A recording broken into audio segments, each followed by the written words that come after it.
Bonjour Sarah Salman Bonjour, merci de me et recevoir. merci d'avoir accepté notre invitation cet après-midi. Vous êtes avocate au barreau de Paris spécialisée en droit pénal et en droit de la famille. Vous publiez chez Robert Laffont un livre intitulé Se protéger, c'est gagner, l'indispensable manuel de self-défense et de survie juridique. Ce livre très didactique fourmille de conseils pour apprendre à défendre ses droits lorsqu'on prend un abonnement par exemple, ou qu'on fréquente un réseau social, ou qu'on se marie même. Sarah Salman, est-ce que le temps est venu d'une forme d'empowerment judiciaire, notamment des victimes d'arnaques en tout genre? Oui, parce qu'en fait, les arnaques sont pléthores et on voit que n'importe qui peut se faire arnaquer, surtout à l'ère des réseaux sociaux. C'est-à-dire qu'avant, si vous étiez déjà pas sur Internet, vous pouviez vous faire arnaquer, mais c'était plus ou moins grossier. Ensuite, on a eu les arnaques, je ne sais pas si vous vous souvenez, vous receviez un mail comme quoi vous aviez un héritage, et c'était tellement gros que vous basiez, si je puis dire, le mail et vous le supprimiez. Maintenant, on a les arnaques à la carte vitale, et par exemple, je connais des gens qui se sont fait avoir, mais même des confrères, pour vous dire le degré de Moi, je reçois perfectionnement un SMS toutes les des semaines. arnaques. Oui, mais maintenant, vous le savez. Mais Ouais. au début, pour mettre à jour vos données de carte vitale, la première fois, vous pouvez vous interroger. Je ne dis pas que vous le faites, mais vous pouvez vous interroger. Et en fait, les arnaques sont de plus en plus perfectionnées et les fraudeurs ont toujours un temps d'avance, malheureusement, sur la justice, parce que le temps que vous réagissiez, parfois, ils vous ont déjà pris de l'argent. Alors justement, vous proposez beaucoup de bons réflexes de prévention Oui. juridique et on est pourtant souvent face à des litiges où on est amené à réagir seulement, on est en aval. Oui, et je suis au contraire, pour la prévention, plutôt que d'attendre, de se dire, voilà, comment je peux faire pour anticiper les choses. Vous avez un abonnement, et ça, vous en avez parlé. Pourquoi attendre 1 an et 1 jour pour le résilier, alors qu'on peut le faire 1 an moins 1 jour. Donc, vous voyez, c'est des choses comme ça. Et toujours tout négocier, parce qu'avant, moi, ce que je faisais, on me proposait un contrat, j'acceptais. Maintenant, non, ça marche plus, ça. C'est-à-dire qu'on me propose quelque chose, je dis, mais chez la concurrence, ça se passe pas comme ça, et ça se passe autrement. Et ça marche.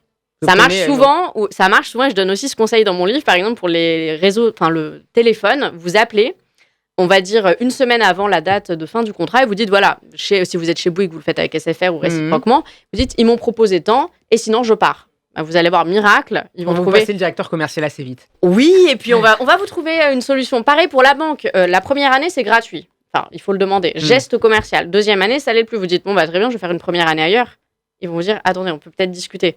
Et si Le ça problème, marche... c'est qu'on n'ose pas assez. On le fait au marché, par exemple, mais on n'ose pas le faire forcément à la banque ou. mais moi, je le fais partout. Je fais Même comme s'il si... faudrait le faire un peu partout. mais moi, je fais comme si j'étais dans le sentier. Je vends du schmattès, je négocie, si vous voulez. On négocie. Au pire, qu'est-ce qui se passe? On vous dit non. Et ça, c'est vraiment cette dynamique. Le premier chapitre s'appelle Ne plus se faire pigeonner. C'est vraiment le thème du livre, dans la mesure où il faut oser et négocier. Au pire, on vous dit non. C'est ce que disait mon beau-père.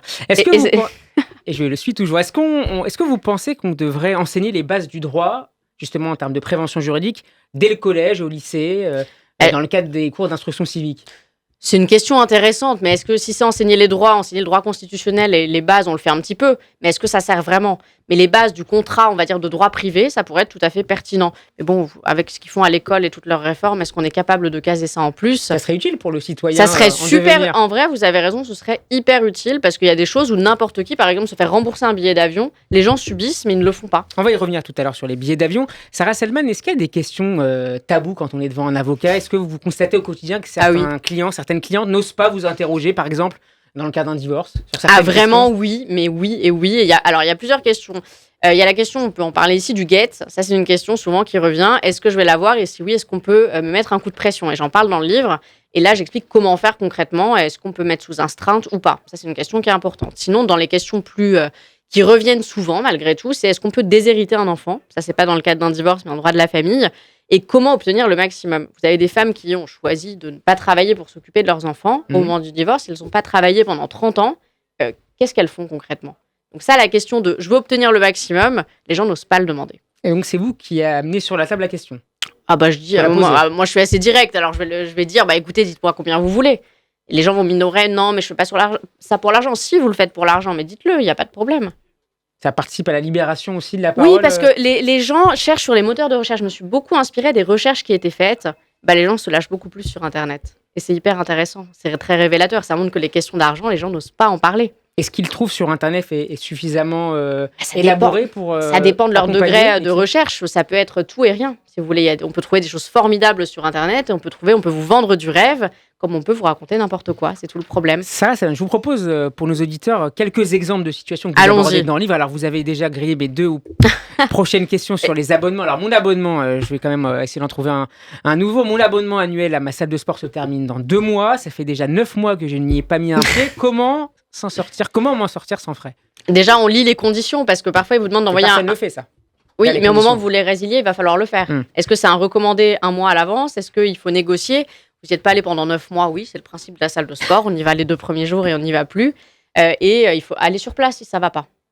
Alors, vous avez le dernier recours, c'est de dire si ça ne va pas, j'irai sur les réseaux sociaux. Ça, c'est l'ultime recours et il ne faut pas en faire un chantage non plus. C'est ce que j'explique parce qu'il y a beaucoup de gens qui le font aussi. Autre situation, mon coiffeur s'est raté sur mes cheveux. Est-ce que je peux exiger de me faire rembourser? Oh, ça, je pourrais en parler longtemps parce que niveau capillaire, j'en connais beaucoup. Je pense que ça se voit. Parce que j'ai fait le nécessaire. Là, on est dans la négociation pure. Ça veut dire que c'est une obligation de moyens et pas de résultats.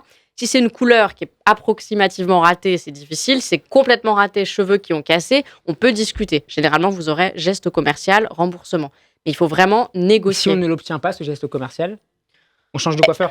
Ah oui, je vous le conseille, oui. Mais c'est tout, mais il n'y a pas d'autre voie. Alors, est-ce que faire un recours pour une coupe à 35 €, c'est pertinent? Il faut aussi mettre en balance le bénéfice. Judiciariser. Non, si vous perdez un collier à 20 € et que vous faites une procédure à 500 €, ça va être un peu compliqué. Vous parlez d'obligation de résultat à l'instant. C'est pareil au restaurant. Est-ce que je suis obligé de payer si le repas n'a pas été fameux? Alors, si jamais vous payez sans partir, c'est pas du vol parce qu'on vous a servi, c'est de la filouterie alimentaire. C'est un délit, ça c'est important. Si c'est pas bon, déjà il y a. C'est moins grave, donc pénalement? Ah non, ça reste un délit. Non, c'est pas moins grave. Enfin, c'est un délit. Si jamais c'est pas bon, le principe c'est de ne pas dîner ou de ne pas déjeuner. Si vous consommez tout et que vous dites c'est pas bon, on va vous dire attendez, qu'est-ce que vous faites? Donc vous goûtez un tout petit peu, vous renvoyez le plat et généralement vous ne paierez pas. Mais si c'est tout manger, dire c'est pas bon pour pas payer, ça s'appelle de la mauvaise foi. 3e exemple, il est minuit, je reviens donc de ce restaurant à oublier, sauf que j'ai également oublié mes clés à la maison. Comment ne pas me faire arnaquer en contactant un serrurier? Alors là, c'est la vraie galère, ça aussi je peux en parler. On va faire un livre sur ça.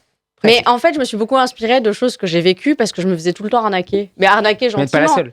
Non, mais gentiment. Mais je me suis dit, j'en ai marre, je me fais tout le temps pigeonner. Puis comme une con, je prends le papier, vous savez, où il y a le truc cartonné. Où il vous arnaque 500 € pour 1000 € en plus. Voilà. Là, c'est pareil. L'idée, c'est d'avoir une liste. Moi, par exemple, j'ai une liste maintenant. J'ai le plombier, j'ai le serrurier, j'ai toute une liste parfaite s'il m'arrive quelque chose avec des gens de confiance. Vous avez donc anticipé ces situations de crise? J'ai tout.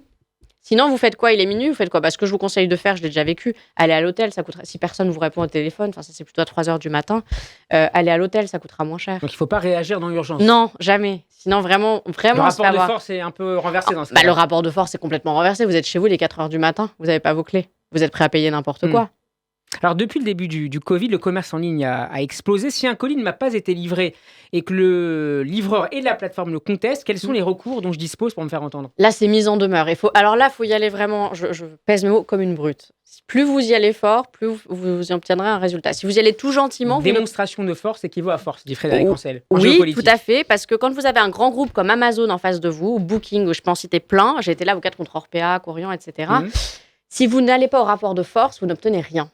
Donc, il faut y aller, c'est mise en demeure tout de suite. Moi, je l'ai déjà fait. Par courrier recommandé? Ah oui, tout en recommandé. Vintage, ça, je l'ai fait aussi. J'en parle dans le livre parce que ça m'est arrivé personnellement. Recommandé, donc il se renvoie la balle, vous envoyez recommandé aux 2 et là, vous montez le truc en pression. Ça, faut vraiment envoyer.